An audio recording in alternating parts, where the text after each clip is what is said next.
Hello, this is Rob Cubbon here. Today we're going to do something amazing. We're going to install WordPress manually on a host. It's very easy.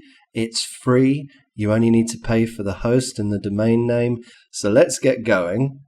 Here we are on cPanel, and I want you to look for MySQL or MySQL databases, because there are 3 or 4 things you need to do in order to install WordPress manually, and it's very easy.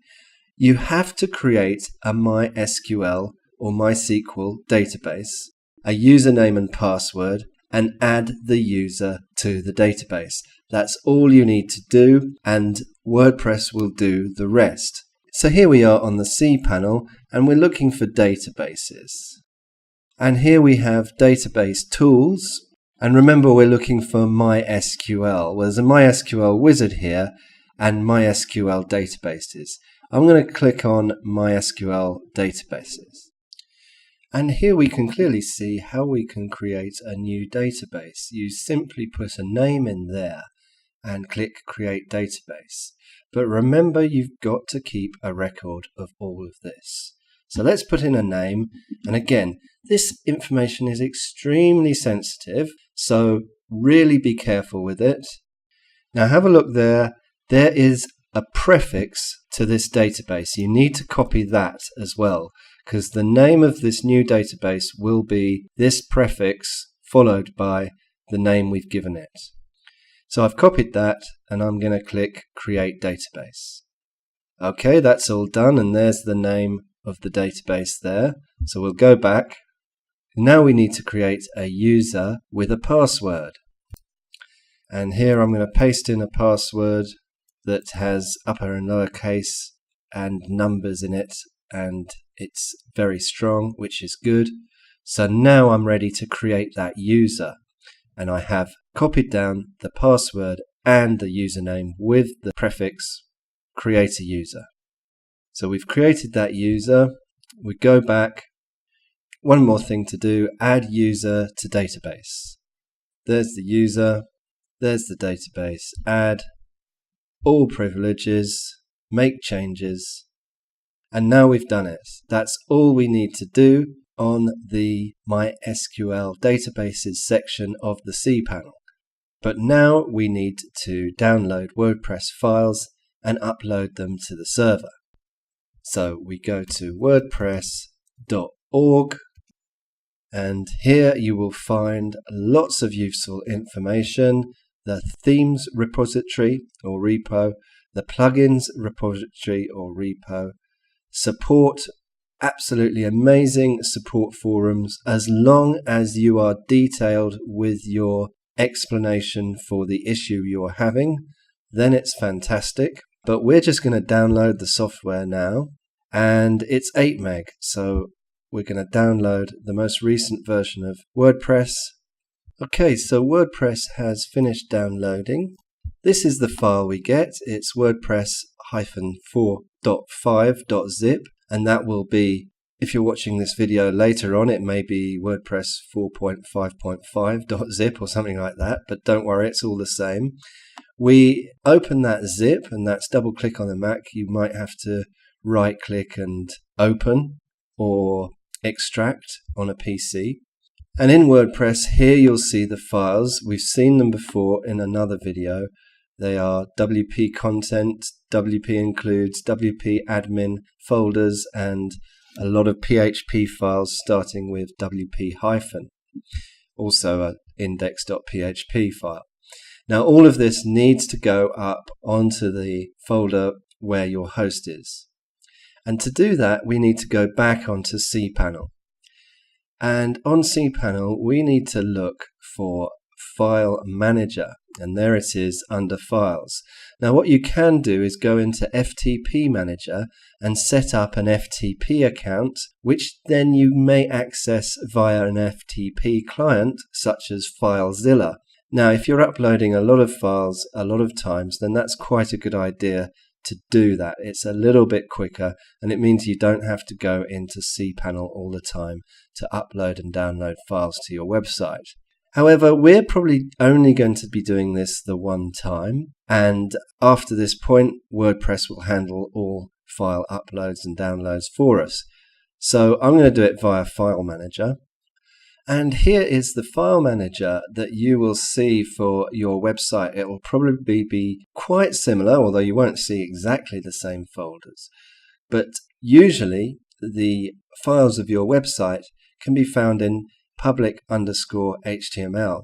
Sometimes it's called HTML docs or something like that.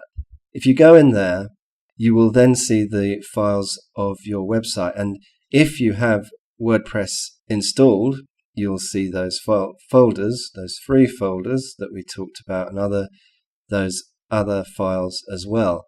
Now, that's because we already have WordPress installed on this particular server, but the add-on domain we want to add WordPress to is this folder. So if we go into there, double click, you'll see the default files that go to make up this holding page that Bluehost has put there. So what we need to do is put WordPress there. So let's go upload and choose file. Now unfortunately we can only choose one file at a time if we do it like that. So we're going to choose the WordPress zip, which is only one file, and upload that. Okay, now it says the WordPress zip has completed, just over 8 megabytes there, so we'll go back. And there is the WordPress zip. It's not much good to us because we need it to be unzipped or extracted. So with that selected, I'll click here, extract, and we'll extract files into that folder. And there's all the files it needs to extract. So only need to wait a minute or so, and we'll click reload, and there you can see there's a new folder called WordPress in the directory, and that's no good to us either because we need the files on the root of the directory that we are using for the domain. So we need to go inside WordPress, select all the files there, and put them back one level into that folder. So we'll click on the plus next to public HTML, and we'll drag all of that, having selected all, into the folder where we put the files for our domain.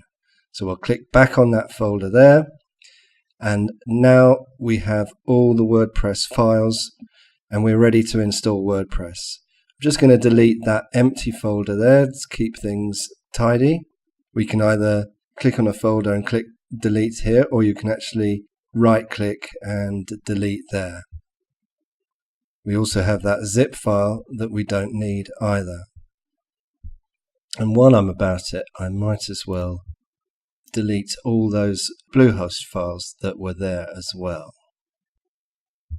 So now we've done all that, all we need to do is go to samalvarez.com, our domain where we have created the MySQL database, the user, and uploaded the WordPress files, and click refresh. And it's automatically gone to the WordPress setup configuration tool. So we're on the right lines. We'll choose English as our language and continue. And it's reminding us there that we need the database name, username, password, host, and the table prefix. I'll talk about the table prefix later, but it's not important. Let's just click Let's Go. Okay, so remember we copied our name, username, and password when we were setting up the MySQL databases in the cPanel. Okay, now you can change your table prefixes here, and that adds a little bit of extra security if you do that. Now, the database host usually is localhost. We don't know if it is this time. If not, then you should be able to get this info from your host. So let's try. Looking good. So let's run the install. Great. This is working. So site title, as I explained earlier, we can change this later. Username and password, this is really important. You need to write these down, copy these, and the username needs to be hard to remember name. And your email, really important that you add an email that you check very often there. And I'll be changing that for the client's email at a later date. So let's install WordPress. So there we go, WordPress is installed. Let's log into the back end and we'll enter the username and password that we just copied there. So here we are again in the back end. And if we go to the front end, the home page for the site, there is the WordPress simple install with a simple theme that we saw last time. So very important, it's not difficult to do it this way, and I would advise you to install WordPress this way manually over doing a one-click install. But if you do a one-click install, no need to worry. But this lecture would have helped you a little bit in understanding the back end of WordPress. But we're ready to get going now and start creating, publishing, editing websites with WordPress. My name's Rob Cubban. I'll see you in the next video.